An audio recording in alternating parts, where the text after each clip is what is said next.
할렐루야. 새로운 피조물 훈련소에 오신 여러분 환영하고 축복합니다. 댈러스에서 조기성 전도사 인사드리겠습니다. 오늘은 새로운 피조물 심화 과정의 마지막 시간 12번째 시간에 해당되는 믿음의 반석 12가 부르심의 소망에 대해서 함께 말씀을 나누도록 하겠습니다. 만약에 처음 1가부터 시작해서 여기 12가까지 쭉 빠지지 않고 쭉 참여하셨다면은 이렇게 스스로에게 격려의 박수를 쳐줘도 좋을 것 같습니다. 여기까지 함께 따라오느라 너무 수고 많으셨습니다. 이제 오늘 12가 내용을 통해서 부르심의 소망을 우리가 오늘 이제 배우게 되면 총 믿음의 반석 12가의 내용을 우리가 다 공부하게 됩니다. 그래서 이제 여기 있는 내용들을 하나하나 다 잘 숙지하셔서 바른 위치 안으로 우리가 다 신앙의 지식들을 정리해 놓고 여기 있는 대로 우리가 적용해 살아간다면은 우리가 반드시 승리하고 전진하는 신앙생활을 하게 되실 것을 확신합니다. 우리가 오늘 12가 부르심의 소망에 대해서 본격적으로 나누기 전에 한번 짧게 쭉 우리가 이제껏 걸어왔던 여정에 대해서 돌아보면 좋을 것 같습니다. 우리가 무엇보다도 이 믿음의 반석 새로운 피조물 심화 과정의 목적은 진리로 우리의 사고방식과 우리의 모든 사상체계를 바르게 정렬시키는 것이 바로 목적임을 나눴었습니다. 우리가 신앙생활을 한다 하더라도 우리가 여러 가지 것들이 다 섞여서 진리가 진리로서 우리 안에 자리매김하지 않고 다른 것들이 그 진리의 위치에 자리매김하면서 신앙생활을 하게 된다면은 신앙생활에 있어서 그런 수고 대비 노력 대비 결과를 우리가 제한되게 맛보게 되어 있습니다. 그렇지만 진리가 진리로서 우리 안에 위치에 자리매김해 있고 그리고 그리스도께서 속량을 통해서 우리에게 제공해 주신 바로 이 새로운 피조물의 삶의 메시지로 우리가 잘 자리매김해 있다면은 우리가 그리스도인으로서 이 땅에서 승리하고 다스리는 삶, 그래서 우리가 하나님이 의도하신 대로 열매를 많이 맺고 풍성한 삶을 사는 것이 보장되어 있습니다. 그렇기 때문에 우리가 일가 내용에서 나눴던 것은 진리가 너희를 자유케 하리라 내용을 통해서 하나님의 말씀과 일치하지 않는 모든 우리의 율법적이거나 도덕적이거나 또는 우리의 경험이나 이론에 비롯한 모든 사상 체계들을 우리가 재점검해서 하나님의 말씀을 받아들인다 방해가 되는 생각들을 거절하고 말씀의 진리로서 우리 안에 자리매김할 수 있도록 바탕을 다지는 시간을 가졌습니다. 그리고 이가 내용을 통해서 성경의 맥을 통해서 성경 전체가 어떤 중심된 줄거리를 향해 흐르고 있는지에 대해서 나눴고 3가 내용을 통해서는 바로 그리스도인으로서 이제 우리가 누구인지 무엇을 가지고 있는지 또 우리가 무엇을 할 수 있는지에 대해서 함께 나누는 시간을 가졌습니다. 그리고 이제 4가에서 이제 우리가 기도에 대한 내용을 배우면서 우리가 이제 새로운 피조물로서 우리가 어떤 기도를 이제 해야 되는지 그런 내용을 나눴고 5가 내용을 통해서 우리가 성령 인도에 대해서 함께 배우는 시간을 가졌습니다. 성령님의 인도는 바로 우리의 수준에서 우리가 가장 최고의 결정을 내릴 수 있도록 인도해 주시는 게 성령님의 인도라는 걸 나눴고요. 성령님의 인도가 우리를 영적으로 성장하게 이끄는 건 아니라는 걸 나눴었습니다. 바꿔 말하면 만약에 내 영적 나이가 5살이라면 성령님은 5살의 수준에서 최고의 선택을 내릴 수 있도록 인도하시지 20살에 인도를 해주실 수 없다는 거죠. 왜냐면 우리가 그걸 인도해 주신다 하더라도 그걸 실행할 수 있는 능력이 갖추어져 있지 않기 때문에 그렇게 인도하시지도 않고 인도하신다 하더라도 우리가 할 수가 없습니다. 그렇기 때문에 항상 우리의 수준에서 가장 최고를 인도해 주시는 게 성령님의 인도이기 때문에 우리가 성령의 인도를 맡겨드리고 받으면서도 또한 우리가 추구해야 될 건 계속 다음 단계로 영적으로 성장하고 진급하는 것을 나눴었습니다. 그리고 이제 5가 이후에 6가 7가를 통해서 그리스도인의 기본 교리에 대해서 우리가 알아야 될 핵심적인 진리들을 나누는 시간을 가졌고요. 그리고 이제 8가에서 하나님의 성품에 대해서 그리고 9가에서 성령님의 9가지 은사에 대해서 그리고 지난 10가에서 믿음과 그리고 11가 영적 성장 여기까지 우리가 쭉 필요한 핵심적인 주제들의 내용들을 공부하는 시간을 가졌습니다. 그래서 여기까지 우리가 배운 내용들을 스스로에게도 1가 내용이 무엇이었지?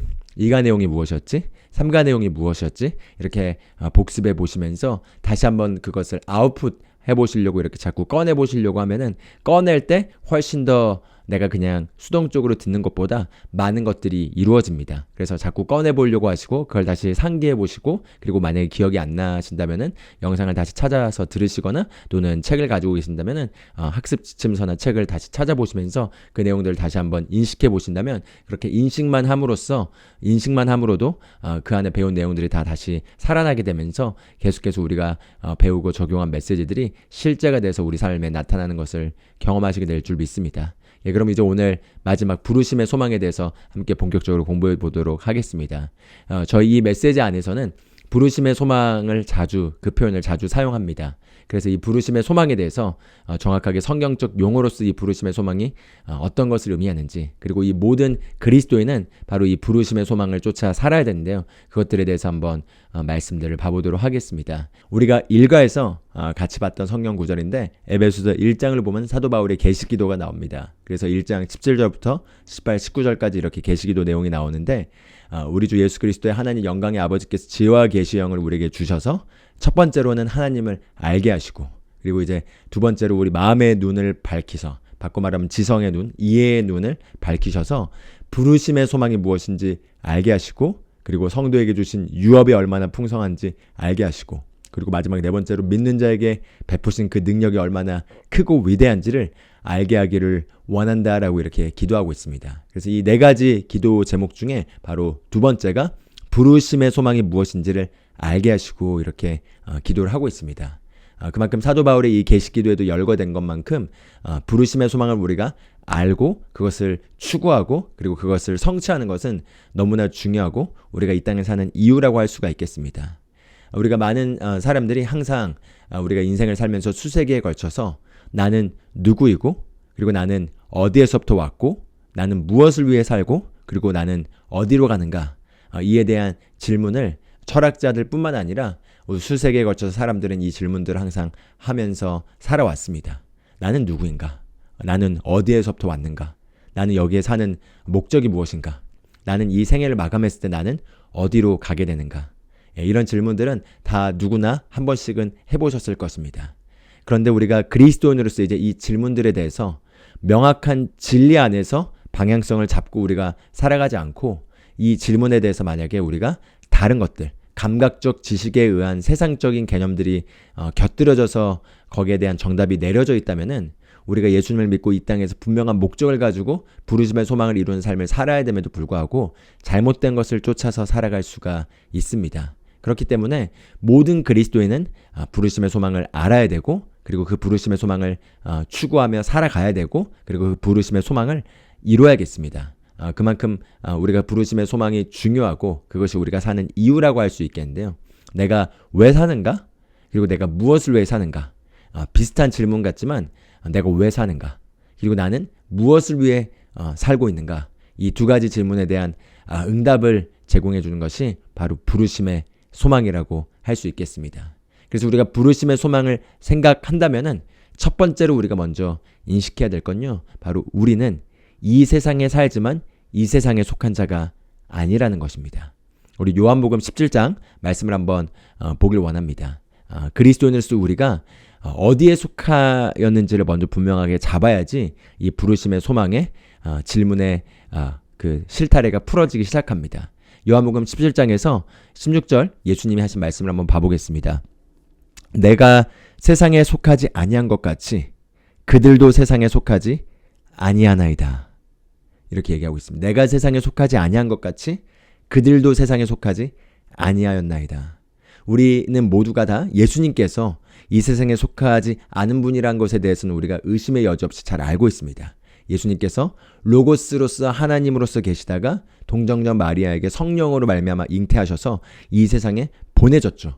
예수님이 이 세상에 보내졌지만 이 세상에 오시기 전에도 예수님이 하늘의 영역에서 하나님으로서 계셨고, 그리고 그분이 이 세상에 보내졌다는 것에 대해서 우리가 잘 알고 있습니다. 그래서 예수님께서도 친히 본인의 입으로 나는 이 세상에 속하지 아니하였고 나는 땅에서 나지 않고 위에서 났다. 너희는 땅에서 났지만 나는 위에서 났고 너희는 이 땅에 세상에 속하였지만 나는 이 세상에 속하지 아니하였다 라고 하셨던 예수님의 고백을 우리가 다 기억합니다. 그런데 여기 요한복음 17장 16절에서 우리가 봤던 것처럼 예수님께서 이제는 본인뿐만 아니라 우리들에 대해서, 그리스도인들에 대해서도 이렇게 얘기합니다.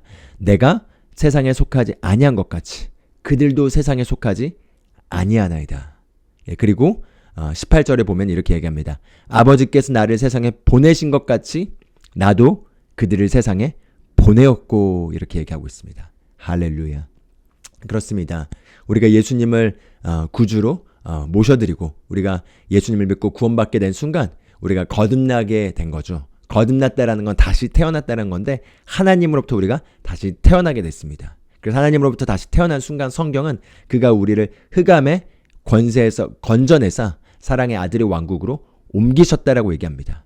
그래서 흑암의 권세, 즉 이 세상과 땅에 속한 그 지체가 그리스도와 함께 십자가에 못 박혀 죽어버리게 되었고, 그리고 그리스도께서 무덤 가운데서 일으켜지셨을 때 우리도 그 안에서 함께 일으켜져서 하나님으로부터 다시 태어나서 이제 우리가 영적인 위치가 달라지게 되었다는 겁니다. 그래서 예수님께서 내가 세상에 속하지 아니한 것처럼 그들도 세상에 속하지 아니하였다라고 얘기합니다. 그렇습니다. 우리는 예수님을 믿게 된 순간 이 세상에 속한 자들이 아니게 되었습니다. 우리가 이 세상에 살면서 이 세상에 속한 가운데서 죽고 나면 천국에 가는 그게 아니라 이 세상에 우리가 몸을 가지고 있지만 우리의 영적 신분과 위치는 달라졌다라는 거죠. 그렇기 때문에 우리가 먼저 이 세상에 속하지 아니한 자들이라는 걸 먼저 인식하셔야겠습니다. 그럼 이 세상에 속하지 아니하였다면 우리는 어디에 속한 자들이죠? 바로 그리스도와 함께 천상에 안침받은 하늘에 속한 자들이 된 것이 바로 우리의 신분적인 포지션, 위치라고 할 수가 있겠습니다. 그래서 에베소 2장을 보면은 5절에서 7절까지 잘 보여주고 있습니다. 한번 같이 한번 읽어보도록 하겠습니다. 심지어 우리가 죄들 가운데 죽었을 때 우리를 그리스도와 함께 살리셨고 너희가 은혜로 구원을 받았느니라.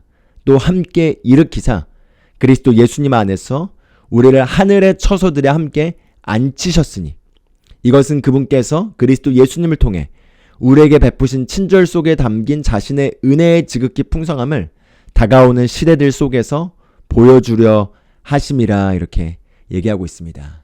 할렐루야.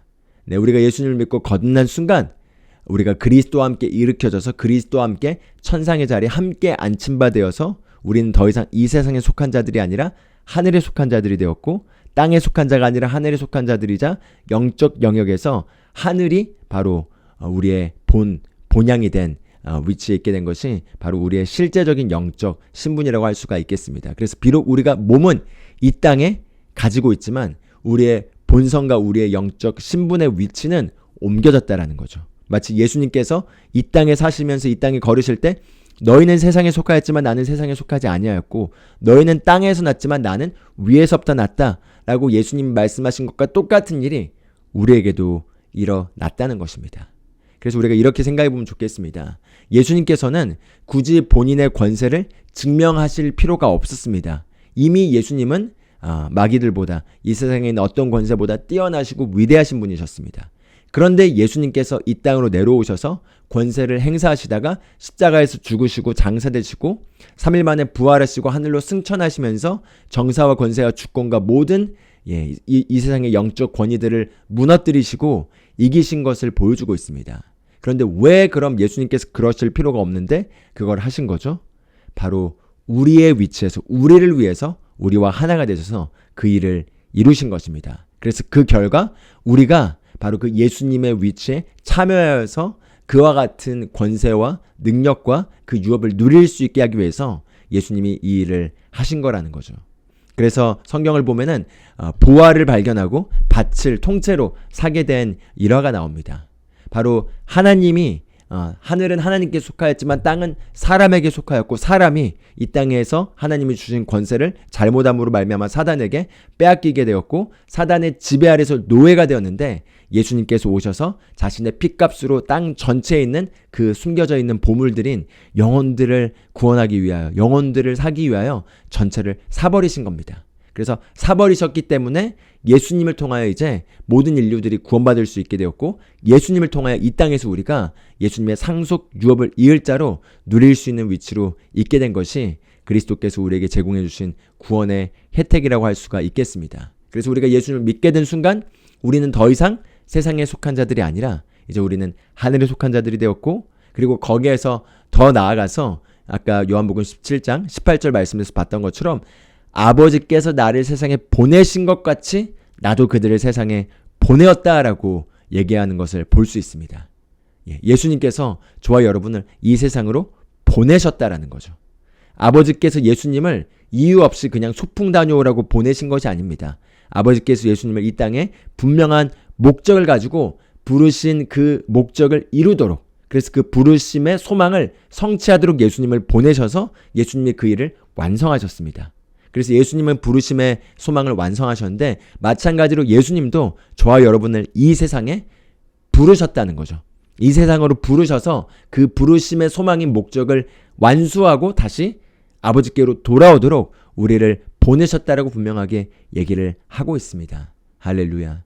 그렇기 때문에 우리는 이제 답변을 분명하게 할 수 있습니다. 나는 누구인가라고 했을 때 이제 우리는 하나님의 자녀가 바로 우리의 신분이고 우리는 하나님의 자녀라는 것에 대해서 우리가 확실하게 답변할 수가 있겠습니다. 나는 어디에서부터 왔는가라고 했을 때 나는 바로 하늘로부터 이 땅에 보내졌다라는 답변으로서 우리가 나는 어디에서 왔는가에 대해서 분명한 답변을 할 수 있습니다. 그럼 나는 이 땅에 무엇을 하기 위해 왔는가라고 했을 때 나는 이 땅에 나를 보내신 예수님의 뜻을 이루고 그 일을 완성하기 위해서 우리가 보내졌다라는 것을 우리가 답변할 수 있겠고요. 그리고 끝나고 나면 나는 이제 어디로 가는가에 있어서 우리는 원래 우리에게 속한 본향으로 바로 하늘로 우리가 다시 돌아간다라고 분명하게 답변할 수가 있겠습니다. 할렐루야. 그렇기 때문에 우리가 부르심의 소망을 인식할 때 첫 번째로 우리가 길들여야 될 우리의 멘탈리티는요. 바로 우리가 이 세상에 속한 자가 아니라 하늘에 속한 자이고 이 세상에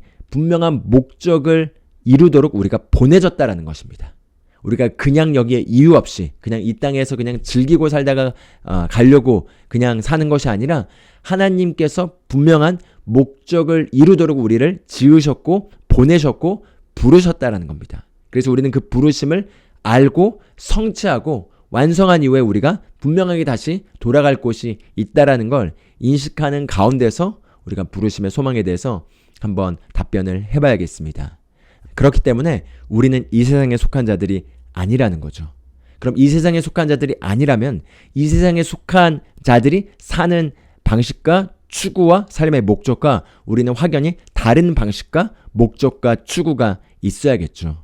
그래서 많은 경우 우리가 이 세상을 살면서 이 세상의 사람들과 함께하면서 이 세상의 교육 시스템과 문화에 길들여져 있기 때문에 마찬가지로 우리도 이 세상에 속한 자들처럼 살아갑니다. 그러다 우리가 이제 예수님을 믿고 예수님이 우리의 주인이 되면서 점점 더 우리가 이 세상에 속한 자처럼 살지 않고 하늘에 속한 자처럼 사는 것으로 우리의 삶의 방식이 바뀌게 되는데요. 그래서 요한일서를 보면은 요한일서가 사도 요한이 굉장히 나이가 많이 들어있는 시점에서 영적으로 훨씬 더 장성하고 성숙한 위치에서 주의 생명을 더 많이 누린 가운데서 계시를 담아서 쓴 편지입니다. 그래서 다른 사도들은 다 일찍이 순교하여 주님께로 갔지만 사도 요한은 밤모세 섬에서 거의 90이 될 때까지 살아 계시면서 그 안에 있던 주의 생명을 충분히 개발한 가운데서 더욱더 많은 영적 성장을 이루고 그리고 나서 주님께 가셨는데요. 그 가운데서 사도 요한이 썼던 이 요한일서 편지에는 아주 심오한 내용들이 담겨 있고 정말 산 정상에서 쓰여져 있는 편지이자 성경 내용이라고 보시면 좋을 것 같습니다. 같이 한번 요한일서 2장 15절에서 17절 말씀 한번 읽어보면 좋을 것 같습니다. 15절에 이렇게 얘기합니다. 세상이나 세상에 있는 것들을 사랑하지 말라. 어떤 사람이 세상을 사랑하면 아버지의 사랑이 그 속에 있지 아니하니 세상에 있는 모든 것, 즉 육신의 정욕과 안목의 정욕과 인생의 자랑은 아버지에게서 나지 아니하고 세상에서 나느니라.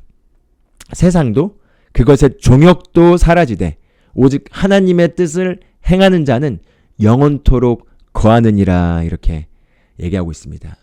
그래서 네 번째는 바로 우리는 세상에 보내졌지만 세상에 속한 자들이 아니라는 것입니다. 그렇기 때문에 세상에 속한 자들이 아니기 때문에 우리가 세상에 보내졌다 하더라도 세상에 속한 자처럼 세상의 것들을 추구해서는 안 된다는 거죠. 영적으로 어릴 때는 이제 우리가 그리스도 안에서 상속 유업을 알게 되고 속량의 축복들을 알게 되고 그리고 이제 믿음을 사용하면서 이 땅에서 우리가 풍성하고 건강하고 축복이 넘치는 삶을 경험하게 됩니다.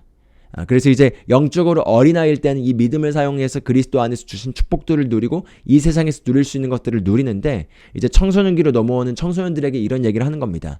너에게 이제 이 믿음이 있고 이 믿음을 통해서 네가 이 땅에 있는 것들을 누릴 수 있는데 근데 궁극적으로 너는 그럼 그 믿음을 사용해서 무엇을 위해 살 거니? 무엇을 위해 살 거니? 너는 이 땅에 있는 것들을 추구하며 살 거니? 아니면 아버지의 뜻을 행하면서 영원한 것을 추구하며 살 거니? 이렇게 질문하는 것과 같다고 보셔도 좋을 것 같습니다. 그래서 이제 행여나 간혹가다 저희가 이제 강조하는 이 말씀들이 그리스도 안에서 우리에게 기본적으로 기독교 안에서 많이 강조돼 왔던 건강이라든지 재정적 축복이라든지 승리하는 삶에 대해서 기본적으로 강조되어 있지 않는 부분들을 믿음으로 어떻게 그것들을 누리고 차지하고 또 우리 안에 제공된 복음으로 말미암아 제공된 기본적인 축복들이 무엇인지를 얘기하고 그것을 누리는 법에 대해서 많이 강조하다 보면은 너희는 너무 이 땅에 있는 것들만 이렇게 얻으려고 하는 접근으로 신앙생활을 한다라는 비판이 간혹가다 들어옵니다. 그런데 사실 영적으로 우리가 그것들은 우리의 상속 유업이고 생득권입니다. 마치 우리에게 자유가 생득권인 것처럼 건강은 생득권이고 가난함이 아니라 풍성함은 우리의 생득권입니다. 그렇기 때문에 생득권을 누리는 건 당연한 거죠. 그렇지만 이 생득권을 위해서만 살아가는 게 저희의 메시지의 전부가 아니라는 거죠. 우리의 궁극적인 메시지는 바로 성경에 보여주는 것처럼 바로 이제 믿음을 통해서 우리가 이 땅의 것들을 우리가 다스리고 차지하고 사용할 수 있다면은 이제 이 믿음을 사용해서 무엇을 위해 살겠냐는 겁니다. 무엇을 위해 우리가 살 것인가? 바로 아버지의 뜻을 행하는 삶으로 살아가는 게 이제 영적으로 어린아이를 벗어나서 청소년, 장년을 우리가 자라나는 과정이라고 할 수가 있겠습니다. 그렇기 때문에 이 세상의 것들을 추구하는 삶은 크게 여기 사도 요한이 요약한 것처럼 세 가지로 정리가 될 수 있겠습니다. 바로 육신의 정욕과 안목의 정욕과 이생의 자랑이라고 할 수 있겠죠. 즉 이생의 자랑이란 건 명성이겠죠. 사람들로부터 받는 인정, 명예 이런 것들이 이생의 자랑이라고 할 수 있겠습니다.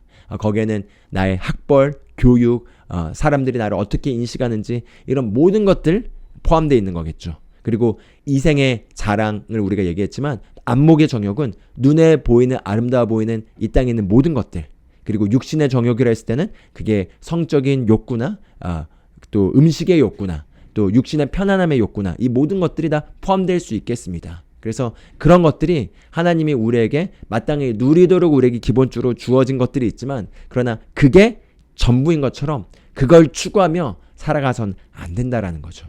그래서 바로 이생의 자랑과 안목의 정욕과 육신의 정욕을 추구하며 살아가는 것이 바로 이 세상에 속한 자들처럼 살아가는 것이라면 우리는 이제 이 세상에 속한 자들이 아니기 때문에 이런 것들을 추구하며 살아갈 레벨을 넘어서서 이제 우리는 아버지의 뜻을 행하고 아버지의 뜻을 이루는 것에 우리의 목적과 추구를 두고 살아가야 되는 게 바로 이제 부르심의 소망을 이뤄나가는 성장의 과정이라고 할 수가 있겠습니다. 그렇기 때문에 우리가 이제 이 부르심의 소망을 아는 데 있어서 먼저 기본 전제돼야 될 건 바로 우리는 이 세상에 속한 자가 아니라는 것과 우리는 이 땅에 보내진 자라는 것과 그리고 우리가 이 땅에 사는 삶의 목적은 이 땅에 있는 것들을 추구하는 게 아니라는 것입니다. 그리고 이 땅에 있는 걸 추구한다는 건 크게 바로 명예나 또는 육신의 정욕이나 안목의 정욕이라고 할 수가 있겠습니다. 보통 대다수의 사람들은 이 세 가지 것들을 추구하며 살아갑니다. 그래서 먹을 것을 위해서 살아가기도 하고요. 편안함과 안락함을 누리기 위해서 살아가기도 하고요. 또는 야망과 어떤 목표를 이루고자 하는 어떤 명예를 위해서 또 성취를 위해서 살아가기도 하고요. 또는 돈을 쫓아가며 살아가기도 하고 이 모든 세 가지 것들에 걸려서 살아갑니다. 왜냐하면 이 세상에 속하였기 때문에 그냥 이 세상에서 성공하는 게 전부인 거죠. 그리고 이 세상에서 성공이라고 정의 내려지는 세상적 성공은 바로 이 세 가지에서 모든 걸 잘 누리는 것입니다. 그래서 그걸 위해서 목숨을 내어놓고 죽기까지 하죠. 자신의 명예를 위해서 죽기도 하고 또는 육신의 정욕을 채우려다가 목숨을 감수하는 일까지도 하게 되는 것들을 종종 보게 됩니다. 그렇지만 이제 그리스도인인 우리는 그런 것들을 추구할 레벨이 아니라는 거죠. 그래서 그러한 것들을 추구하는 자들의 공통점은 그 안에 아버지의 사랑이 없다라고 얘기합니다. 그러나 아버지의 사랑을 경험한다면은 이제 아버지의 사랑과 함께 영적 실제를 알기 때문에 더 이상 우리가 이 세상에 속한 자가 아니라는 걸 알고 이런 것들을 추구하지 않고 아버지의 뜻을 추구하도록 되어 있습니다. 할렐루야. 그래서 그리스도인으로서 우리가 그렇다면은 결국 이 두 가지 삶의 방식이 있겠습니다. 그래서 우리가 선택하든 안 하든 무조건 이 둘 중에 하나의 유형에 우리는 해당됩니다. 바로 하나님이 주인이 되어서 자원하는 종으로서 주인을 모시고 사는 삶을 살거나 또는 내가 주인이 되어 사는 삶, 이 둘 중에 하나에 우리는 반드시 있습니다. 여러분은 어디에 계신 것 같습니까? 우리가 다 기본적으로는 내가 주인이 된 삶으로서 시작을 합니다. 그래서 우리가 인생을 심지어 모태신앙으로서 기독교 집안에 커왔다 하더라도 우리가 기본적으로는 내가 주인이 되는 인생을 살면서 살아옵니다. 그러면서 이제 어느 시점에 주님에 대한 계시가 증가되고 주님을 더 알면 알수록 내가 인생의 주인인 게 아니라 주님이 바로 내 인생의 주인이고 처음에는 하나님이 나를 돕는 분이시고 나를 위하여 주시는 분이라고 알고 그렇게만 알고 컸다가 시간이 지나면서 이제 하나님을 더 알게 되면 더 이상 하나님이 나의 어떤 도움을 위해서 심부름하는 존재가 아니라 내가 바로 하나님을 위해 존재하고 하나님의 목적을 이루기 위해서 자원하는 종으로서 살아간다는 걸 깨닫게 되는 지점이 반드시 옵니다. 그렇기 때문에 만약에 나에게 있어서 그런 분명한 깨달음이 오는 지점이 특별하게 기억나지 않는다면은 아직 그런 단계를 거치지 않았을지도 모르겠습니다. 그러나 많은 경우 여기까지 메시지를 듣고 계신 분들은 다 이런 경험을 한 번쯤은 해보셨을 것입니다. 어느 순간 깨닫게 되는 거죠. 바로 하나님이 주인이시고 나는 자원하는 종이라는 걸요. 그래서 이와 관련해서 출애굽기 21장을 보면은 자원하는 종의 히브리인의 모습의 그 예시가 나옵니다. 한번 말씀을 보겠습니다. 5절에서 6절 보면 이렇게 얘기합니다. 종이 분명히 말하기를 내가 내 주인과 내 아내와 내 자녀들을 사랑하니 나가서 자유로운 몸이 되지 아니하겠노라 하면 그의 주인이 그를 데리고 재판관들에게로 갈 것이요 또 그를 문이나 문기 등으로 데리고 가서 그의 주인이 선 곳으로 그의 귀를 뚫으리니 그가 영원토록 그를 섬기리라 이렇게 나와 있습니다. 그래서 히브리인들 사이에서도 만약에 빚을 갚지 못하거나 어떤 잘못을 하게 되면은 종이 되는 경우가 발생했습니다. 그런데 종이 되었다 하더라도 히브리인들에게 하나님이 주신 명령은 7년이 됐네. 6년 동안 종살이를 하고 나서 7년이 될 때 자유가 임하게 돼서 이제 종에서부터 해방될 수 있는 기회가 생기게 되는 게 이제 안식년이라고 할 수가 있겠습니다. 그런데 이 안식년에 내가 해방될 수 있는데 그 종이 자원하여서 나는 종으로 계속 남겠습니다 라고 하는 경우를 보여주고 있는 것입니다. 그 이유가 주인을 너무 사랑해서 내가 그냥 주인 밑에서 자원하는 종으로 영원히 남겠습니다 라고 선택할 수도 있겠고요. 또는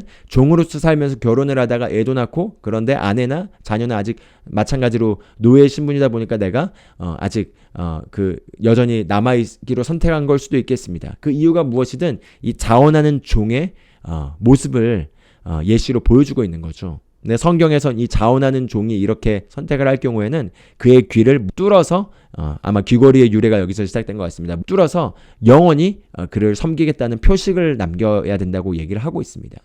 성경에는 어떤 사건이나 모형이나 유형도 그냥 기록된 게 없는데요. 이 사건 같은 경우 잠언 8장 34절 말씀에서 그 내용을 조금 더 풀어주고 있습니다. 이렇게 얘기합니다. 내 말을 들으며 날마다 내 성문들에서 지켜보고 내 문들의 기둥들에서 기다리는 자는 복이 있나니. 예.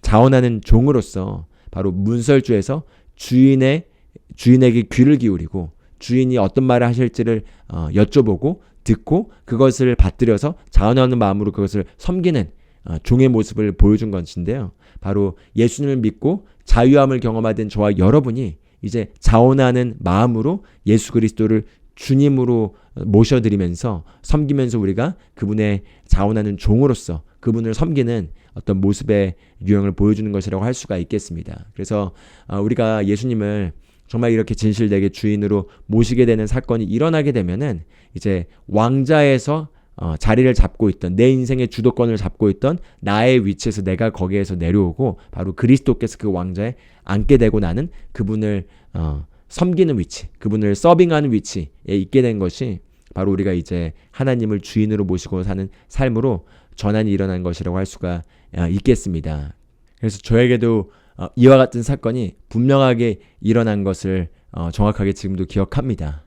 제가 모태신앙으로 자라났고 어렸을 때부터 꾸준히 말씀의 분위기 안에서 좋은 부모님의 신앙교육 아래에 있었고 신앙 안에서 쭉 크고 한 번도 하나님을 부정하거나 하나님을 떠나려고 한 적도 없이 예수님의 살아계심을 믿고 알고 살아왔었는데 2008년 제가 회계사 공부를 대학교에서 이제 시작할 때쯤에 그때 예수님을 아주 인격적으로 인카운트를 하게 되는 사건을 경험하게 됩니다. 그래서 그때 예수님을 인격적으로 알게 되면서 한 가지 깨닫게 된 건 나를 돕는 분으로 알았던 예수님이 나의 주인이시고 나의 삶의 모든 것을 주관하신 분이시고 내가 그분을 위해서 존재한다는 걸 그냥 계시로 깨달아 아는 거죠.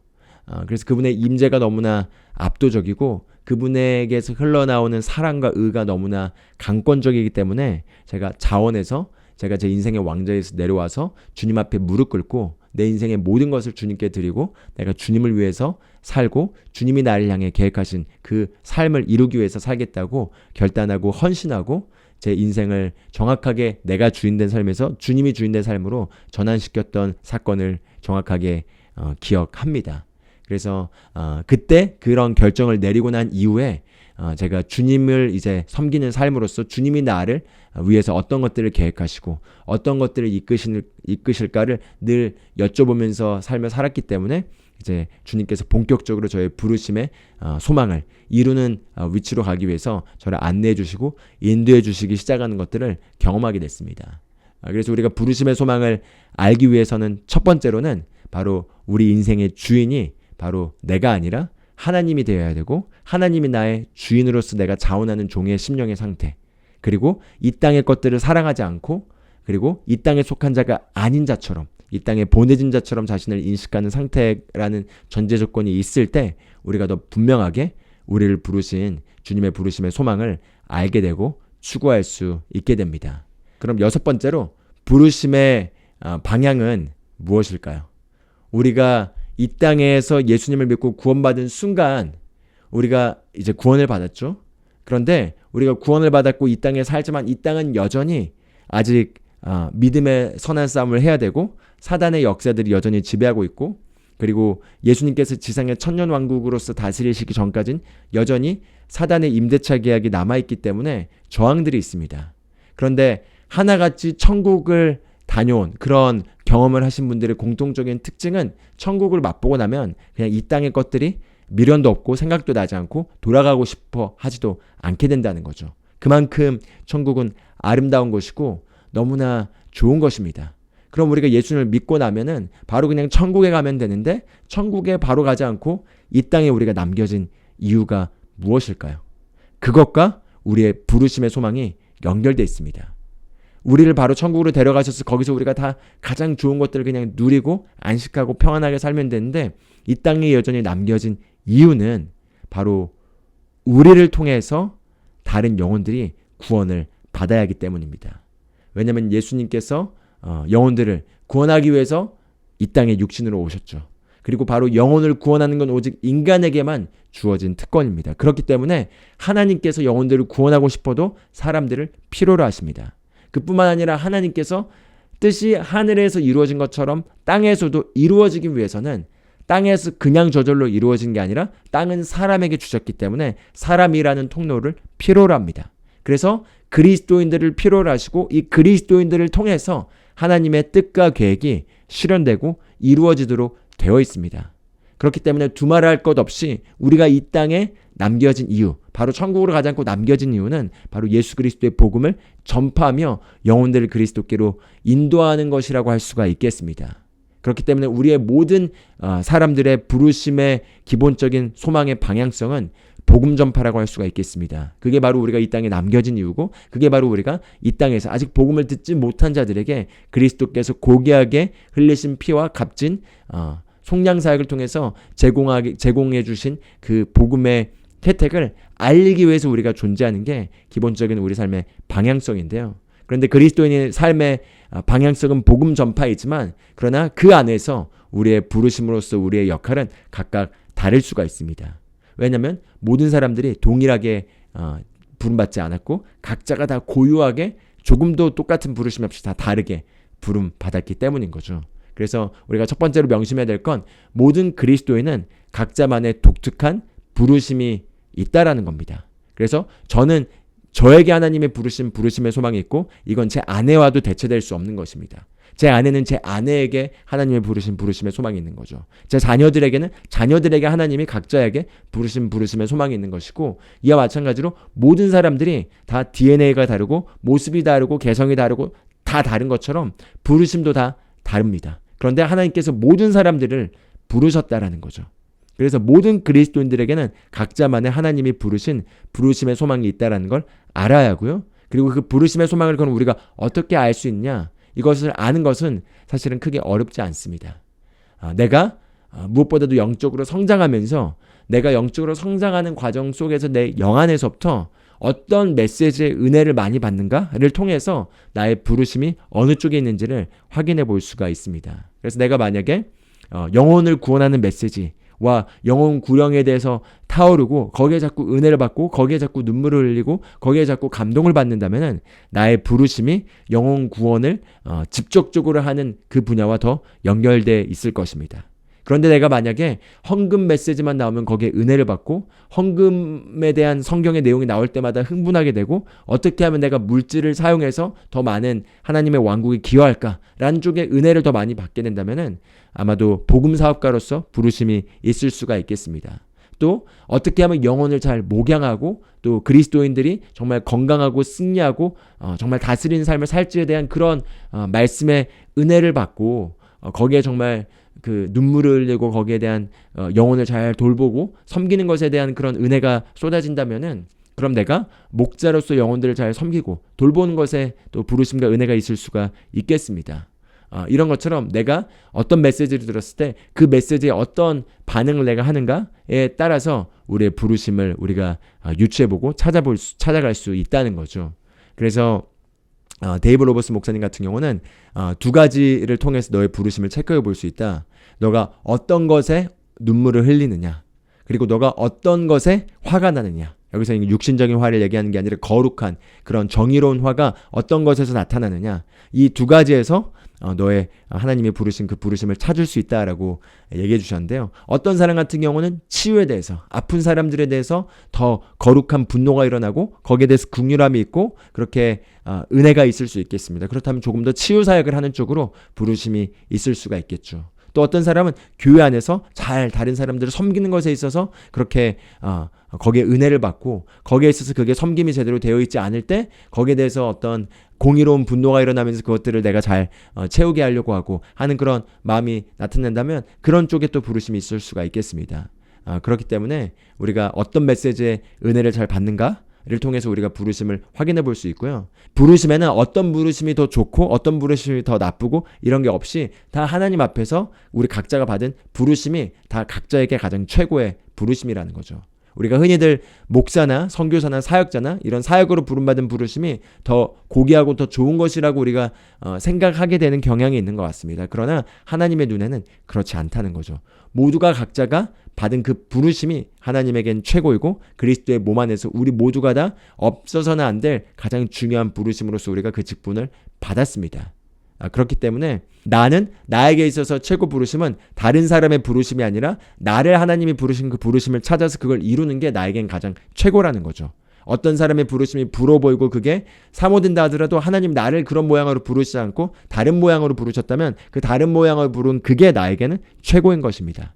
그래서 그렇기 때문에 우리가 하나님의 그 마스터 플랜 가운데 우리 각자 한 명 한 명이 개개인이 고유하고 독특한 개별적인 부르심의 독특한 사명이 있다는 걸 우리가 알아야 되고요. 그리고 이 부르심은 그냥 한 번 정해진 게 영원히 가는 것이 아니라 바뀔 수가 있습니다.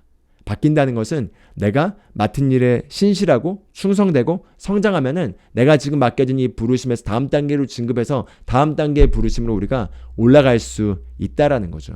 그래서 예수님께서 케네스 해긴 목사님에게 환상 중에 얘기해 주신 내용이 있는데요. 그 내용에서 이런 얘기를 했다고 합니다. 모든 사람들에겐 적어도 3가지 단계의 부르심의 소망이 있는데 많은 경우 사람들이 이 3가지 단계의 부르심의 3단계까지 가지도 못하고 심지어 많은 목회자들도 1단계의 부르심도 이루지 못하고 이 땅을 마친다라는 그런 얘기를 해주셨습니다.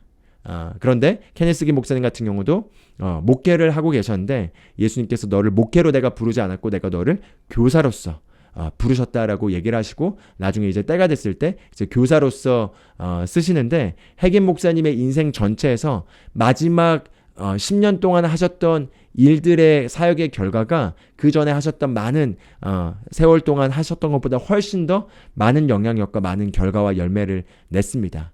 그래서 하나님께 쓰임받는 분들의 보통 공통점은 탄젠트 곡선처럼 정점에 있는 그 일을 이루기 위해서 평생 준비되다가 그게 준비가 되었을 때 그때 하나님이 그런 것들을 쓰신다는 거죠. 우리가 한번 예수님에 대해서도 생각해 보면 좋겠습니다. 예수님께서 이 땅에 부르심을 이루기 위해서 이 땅에 보내졌죠. 그래서 요셉의 아들로 태어났고 이제 목수로서 본격적인 성령을 받고 사역을 하시기 전까지 성장하는 그 과정에서의 어떤 부르심의 준비가 있었습니다. 그런데 이제 유년기를 거치고 청소년기를 거치고 청년기를 거쳐서 이제 30살이 되셔서 사역을 시작하셨을 때 본격적으로 사역이 시작되자 그때부터 예수님께서 이제 사역 가운데서 부르심의 일을 이루십니다. 말씀을 가르치시고 왕국 복음을 선포하시고 또 병진다를 고치시면서 여러 가지 일들을 수행하시면서 그때 예수님이 하셔야 될 그 부르심의 소망을 이루십니다. 그런데 예수님의 궁극적인 최종 부르심은 무엇이었죠? 바로 십자가에 못 박혀서 죽으시는 것과 부활하시는 것이었습니다. 그래서 그게 마지막 궁극적인 예수님의 부르심이었던 거죠. 그래서 우리가 사도 바울도 생각해 보면은 사도 바울이 이제 이 복음을 알게 되고 이방인들에게 가서 복음을 전하고 교회를 개척한 일을 합니다. 그래서 사도 바울의 일평생 동안 이렇게 복음을 전하고 그리고 교회를 개척하면서 여러 이방인의 여러 도시들의 교회들이 세워졌고 그리고 바울의 영향력 안에 여러 가지 교회들이 성장하게 됩니다. 그게 그 당시 바울이 부름받았던 일인 거죠. 그렇지만 사도 바울의 가장 최고의 부르심은 무엇이었을까요? 바로 사도 바울 본인도 잘 몰랐을 것입니다. 그런데 바울이 그렇게 개척한 교회들에게 마음을 담아서 사랑을 담아서 그리고 바울이 가진 그 계시의 정수를 따라서 썼던 바로 편지들이 바로 그 편지들이 서신서가 되어서 신약 성경의 거의 핵심적인 내용을 차지하자 바로 우리 기독교의 근간을 이루고 있는 교리와 계시를 잡아주는 바로 사도 바울의 서신 바로 그것이 신약 성경이 될 줄은 바울은 꿈에도 몰랐을 것입니다. 그런데 하나님은 바로 바울의 최종적인 부르심은 사실 바로 이 신약 성경을 쓰는 거라고 할 수가 있겠습니다. 이 신약 성경 쓰는 걸 위해서 그 모든 과정을 준비시켰던 거죠. 한 단계 준비시키시고 마지막에는 바울은 몰랐지만 감옥에 갇혀있는 동안 그 편지를 썼을 때 그 편지가 바로 신약 성경을 이루는 책이 될 거라는 걸 바울은 몰랐지만 하나님은 그걸 계획하셨고 그 부르심을 하나님께서 이루도록 하신 거죠. 이와 마찬가지로 저와 여러분도 어떤 일에 부름받았을 때 그냥 우리가 어떤 그 재질로 지어져서 어떤 일을 하도록 하나로만 정해져 있다고 우리가 국한해서는 안 되겠고요. 하나님께서 우리를 부르심의 소망을 이루기 위해서는 우리가 계속해서 진급할 수 있다라는 개념을 가지시면 좋을 것 같습니다. 그래서 우리가 잘하는 말씀 하나를 보기를 원하는데요. 디모데후서 2장 20절에서 21절 한번 봐보겠습니다. 여기 보면 이렇게 얘기합니다. 그러나 큰 집에는 금그릇과 은그릇뿐 아니라 나무그릇과 질그릇도 있어 어떤 것들은 종기에 이르고 어떤 것들은 수치에 이르나니 그러므로 사람이 이런 것들로부터 자기를 깨끗하게 하면 종기에 이르는 그릇 곧 거룩히 구별되어 주인이 쓰기에 합당하며 모든 선한 일에 예비된 그릇이 되리라 이렇게 얘기하고 있습니다. 여기서 우리가 많이 오해했던 게 하나님이 저 사람은 금그릇으로 만드셨고 나는 질그릇으로 만들으셨나 보다. 나는 평생 그냥 질그릇으로 살아야 되는구나. 이렇게 오해했었습니다. 그러나 여기 메시지의 핵심은 그게 아니라 여러 가지 하나님의 집안엔 그릇들이 있는데 자기를 깨끗하게 하여서 존귀하게 하면은 하나님이 쓰시기에 합당하여서 하나님께서 쓰신다는 거죠. 그럼 우리가 쓰기에 합당한 위치에 있게 되면은 질그릇으로 쓰여지다가 금그릇으로 쓰여질 수도 있는 것이고요. 금그릇으로 쓰여지다가 다시 은그릇으로 쓰여질 수도 있는 것입니다. 중요한 건 우리가 맡은 일에서 신실하고 능력을 증가시키고 그리고 주인이 쓰시기에 합당하도록 우리가 우리 자신을 잘 구비시키고 주님이 쓰실 수 있도록 우리를 잘 구비시킨 걸 우리가 멈추지 않고 계속 한다면은 주님은 계속해서 우리를 다양한 모습으로 쓰실 수 있다라는 거죠. 그렇기 때문에 그냥 나는 금그릇이면 금그릇으로 평생 정해졌고 나는 만약에 질그릇이면 질그릇으로 평생 정해진 게 아니라는 것입니다.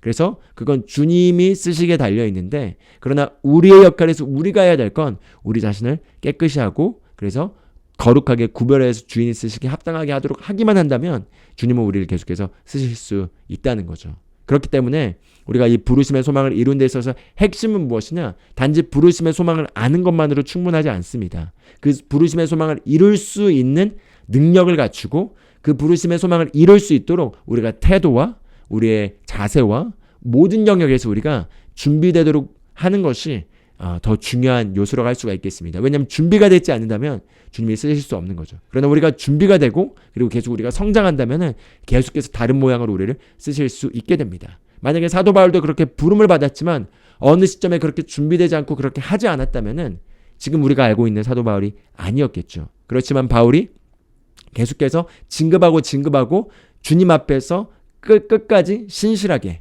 주님이 맡기신 일을 본인 나름 안에서 최선을 다해서 하였고 그런 가운데서 썼던 목회의 편지가 바로 성경이 된 것입니다.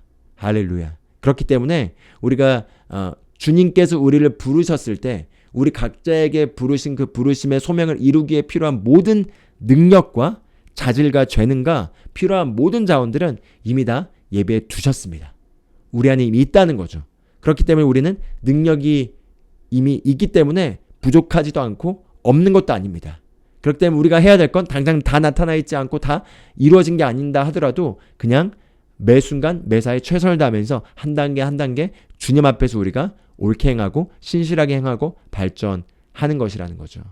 할렐루야. 예, 그래서 우리가 그렇게 꾸준히 발전하게 되면은 주님은 반드시 사용하고 쓰게 돼 있습니다. 그래서 결코 부르심을 이루는 게 쉬운 건 아니지만 그러나 그렇다고 안 될 것도 없습니다. 왜냐하면 주님께서 우리에게 할 수 있도록 이룰 수 있도록 우리 안에 모든 걸 다 넣어 주셨기 때문입니다.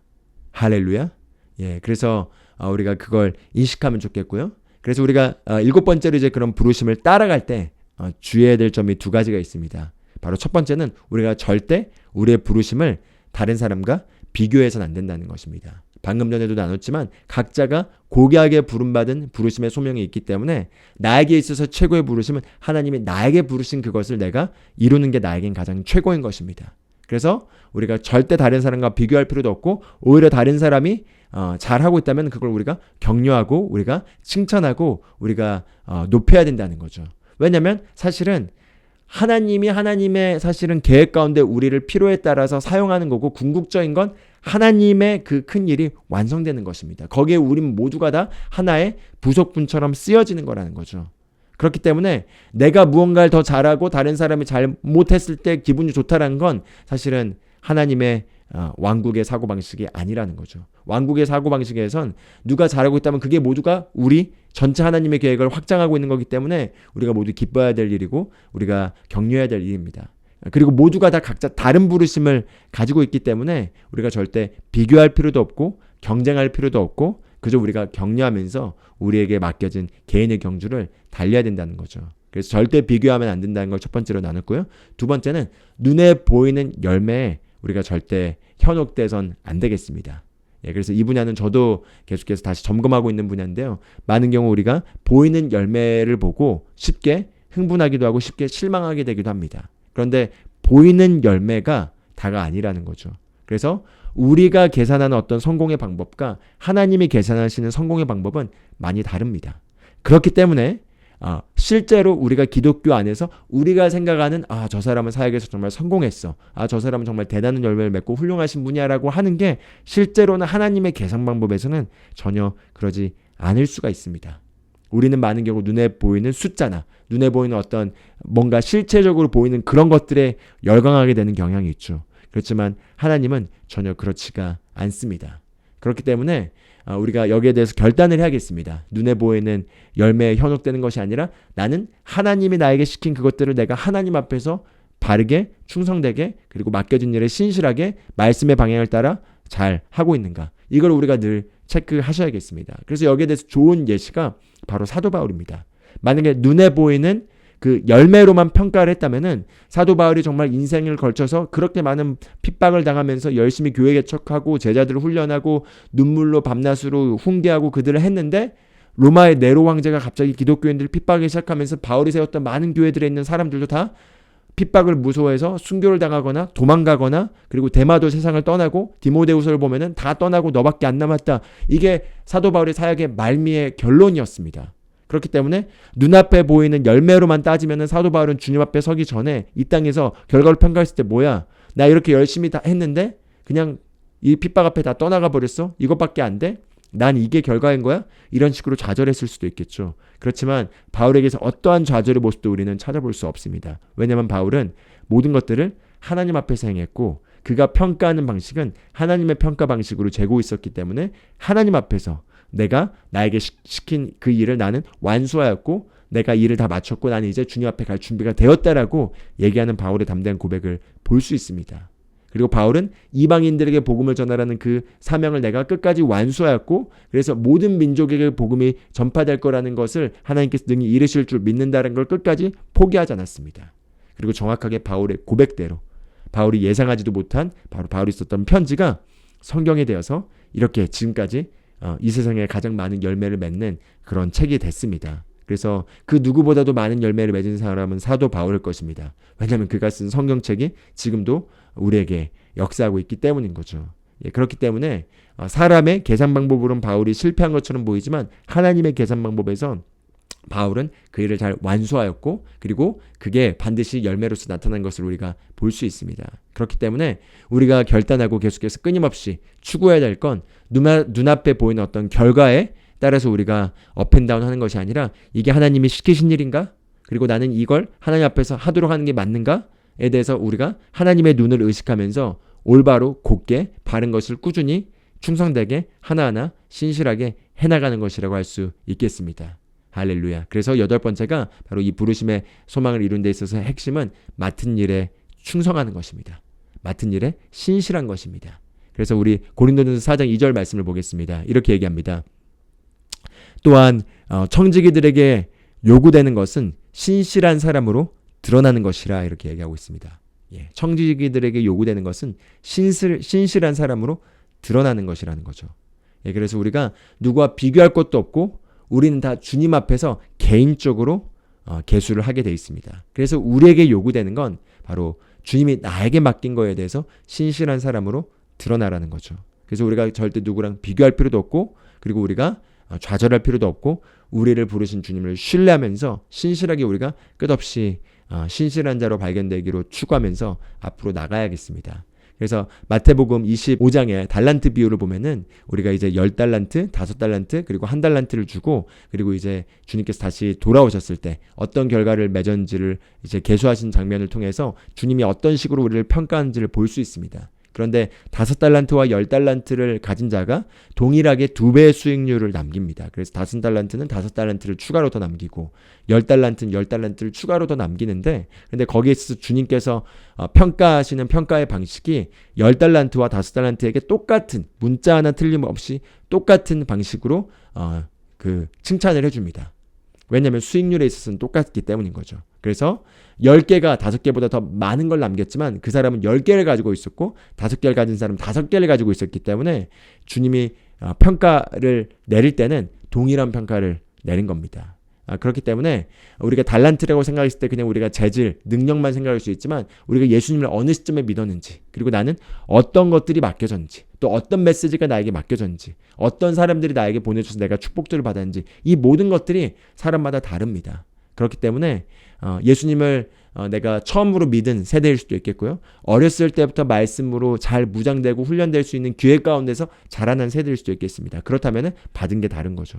또 이런 계시의 말씀을 언제부터 내가 알고 사용할 수 있냐에 따라서 또 다를 수가 있겠습니다.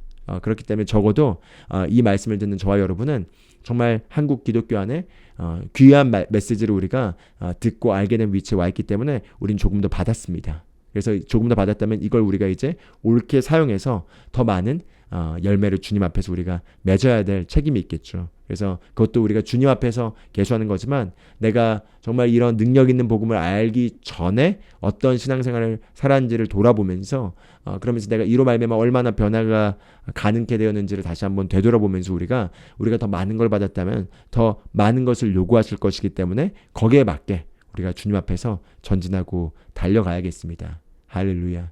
여기까지 그래서 부르심의 소망의 내용에 대한 내용을 나눴습니다. 그래서 이제 마지막으로 비유 하나를 들고 그리고 마무리하기를 원합니다. 그래서 한번 이 비유를 잘 생각해 보시면은 우리가 이 땅에서 어떻게 살아야 될지 주님 앞에서 어떤 평가를 받게 될지에 대해서 우리가 한번 우리 자신을 재고해 볼 수 있겠습니다. 한번 가정해 보겠습니다. A라는 사람과 B라는 사람이 동시에 예수님을 믿고 거듭나게 되었습니다. 그런데 두 분 다 예수님을 믿고 거듭나게 되는데 A라는 사람은 비교적 학벌도 좋고 그리고 스펙도 좋고 그리고 일도 굉장히 전문직에 돈을 많이 벌 수 있는 일에 종사하는 사람이었습니다. 근데 예수님을 믿고 거듭나게 된 거죠. 근데 이제 B라는 사람은 비교적 학문적으로 이렇게 많은 성취를 이뤄내지 않았었고 그리고 이제 일하는 부분에 있어서도 이렇게 육체 노동을 하고 그런 가운데서 이제 비교적 험한 일을 하는 가운데서 예수님을 믿게 되었다고 가정을 해봅시다. 그래서 A라는 사람과 B라는 사람이 있습니다. 그런데 이제 A라는 사람과 B라는 사람이 계속 이제 성장을 하는 거죠. 그런데 B와 같은 경우는 이 B는 예수님을 정말 인격적으로 겸하고 만나서 예수님을 너무 사랑하게 되었고 그래서 예수님이 너무나 주인인 삶을 살게 되면서 무엇을 하든 주님이 무엇을 원하시는지를 계속해서 질문하고 묻고 그리고 그걸 따라서 걷는 삶을 계속 선택하게 되었고요. 그러면서 항상 어떤 일을 하든 주님이 무엇을 원하실까를 질문하고 만약에 어떤 돈이 생기더라도 그 돈을 내가 어떻게 주님은 어떻게 사용하기를 원하실까 해서 선교지에 돈을 드리기도 하고 복음을 전파하는 데 있어서 후원하기도 하고 또는 어떤 가난한 사람들에게 물질을 또 나눠주기도 하고 그리고 그런 가운데서 교회 안에서 또 섬겨야 될 일들에서 정말 주님께 여쭤보고 주님이 그 일을 하라고 하는 거에 감동받는 대로 또 자원해서 또 섬기고 그러면서 이렇게 쭉 사는 인생을 살았다고 한번 가정해 보면 좋을 것 같습니다. 그리고 A라는 분은 이렇게 예수님을 믿었음에도 불구하고 여전히 이 세상에서 추구하고 싶은 것들이 많이 있었습니다. 그래서 여전히 그 직업적인 분야에서 정말 탑에 이를 때까지 야망을 향해서 그걸 향해 달려갔고요. 그런 가운데서 더 물질적인 그 번성함과 그리고 가족의 평강과 그리고 가족의 안정과 이런 것들을 추구했습니다. 그런데 그게 나쁜 것은 아니지만 그것만 계속 추구한 거죠. 그리고 예수님이 단 한 번도 정말 주님으로서 어떤 걸 예수님의 뜻이 무엇인지를 묻기보다는 항상 내가 하려고 하는 그 일 가운데서 주님을 껴맞추고 주님의 은혜를 구하고 그런 가운데서 인생을 쭉 살았습니다.